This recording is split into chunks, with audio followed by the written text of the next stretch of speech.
কেন্দ্ৰীয় বাজেট সদায় প্ৰথমে দাখিল কৰা হয় union budget is always presented first in Lok Sabha Rajya Sabha joint session of Parliament meeting of the union cabinet আৰু এই প্ৰশ্নৰ শুদ্ধ উত্তৰ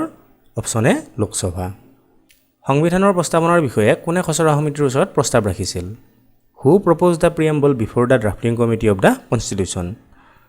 অপচনসমূহ জৱাহৰলাল নেহেৰু বি.আৰ. আম্বেদকাৰ বি.এন. ৰাও মহাত্মা গান্ধী আৰু ইয়াৰ শুদ্ধ উত্তৰ Jawaharlal Nehru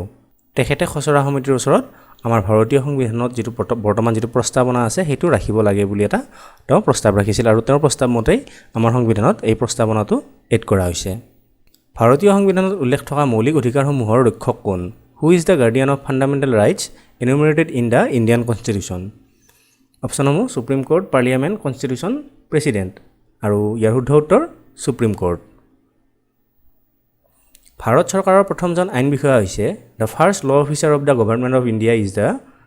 অপচনসমূহ union law minister secretary ministry of law attorney general of India chief justice of the supreme court আৰু ইয়াৰ শুদ্ধ উত্তৰ এটৰ্নী জেনেৰেল অফ ইণ্ডিয়া ভাৰতীয় সংবিধানত উল্লেখ থকা যুক্তৰাষ্ট্ৰীয় ধাৰণাটো কোন দেশৰ সংবিধানৰ পৰা লোৱা হৈছে the constitution of India borrowed the scheme of the Indian federation from the constitution of USA Canada United Kingdom Ireland আৰু শুদ্ধ উত্তৰ কানাডাৰ পৰা আমাৰ দেশৰ যিটো যুক্তৰাষ্ট্ৰীয় ধাৰণা এই কানাডাৰ সংবিধানৰ পৰা লোৱা হৈছে কোনখন চৰকাৰৰ দিনত মৌলিক অধিকাৰৰ তালিকাৰ পৰা সম্পত্তিৰ অধিকাৰটো আঁতৰাই পেলোৱা হৈছিল right to property was removed from the list of fundamental rights during the rule of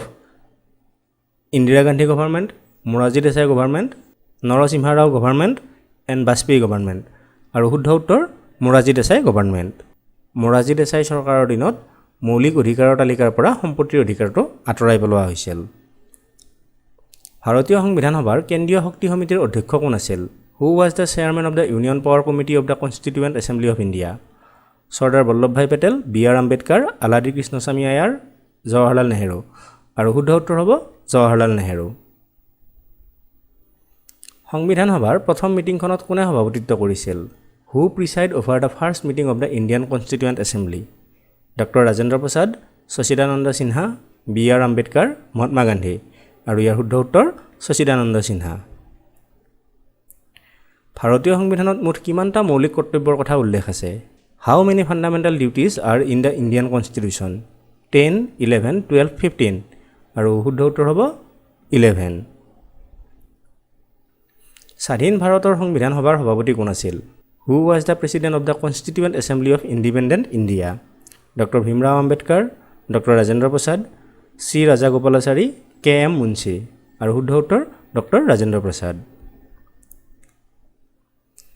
ভাৰতবৰ্ষত পঞ্চায়ত ব্যৱস্থা প্ৰথম কেতিয়া প্ৰৱৰ্তন কৰা হৈছিল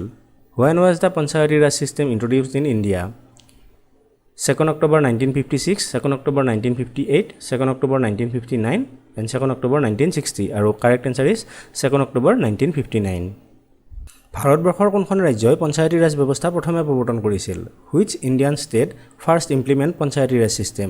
ৰাজস্থান অসম উত্তৰ প্ৰদেশ মধ্য প্ৰদেশ আৰু শুদ্ধ উত্তৰ হ'ব ৰাজস্থান ভাৰতবৰ্ষৰ কোনখন ৰাজ্যত প্ৰথমবাৰৰ বাবে ৰাষ্ট্ৰপতিৰ শাসন বলবৎ হৈছিল In which state the president rule was first imposed in India Assam Bihar Punjab Haryana আৰু ইয়াৰ শুদ্ধ উত্তৰ হ'ব পাঞ্জাব আৰু বৰ্তমানলৈ পাঞ্জাবতে আটাইতকৈ বেছি বাৰৰ বাবে ৰাষ্ট্ৰপতি শাসন বলবৎ হৈছে ভাৰতবৰ্ষৰ ৰাষ্ট্ৰপতিৰ বয়সৰ নিম্ন সীমা কিমান minimum age limit of the president of India 30 years 35 years 45 years 65 years আৰু শুদ্ধ উত্তৰ হ'ব 35 years ৰাজ্যসভাৰ সদস্য হ'বলৈ এজন ব্যক্তিৰ ন্যূনতম বয়স কিমান হ'ব লাগে What is the minimum age required to become a member of the Rajya Sabha 25 years 30 years 35 years 40 years আৰু ইয়াৰ শুদ্ধ উত্তৰ হ'ব 30 years লোকসভাৰ সদস্য হ'বলৈ এজন ব্যক্তিৰ ন্যূনতম বয়স হ'ব লাগে 25 years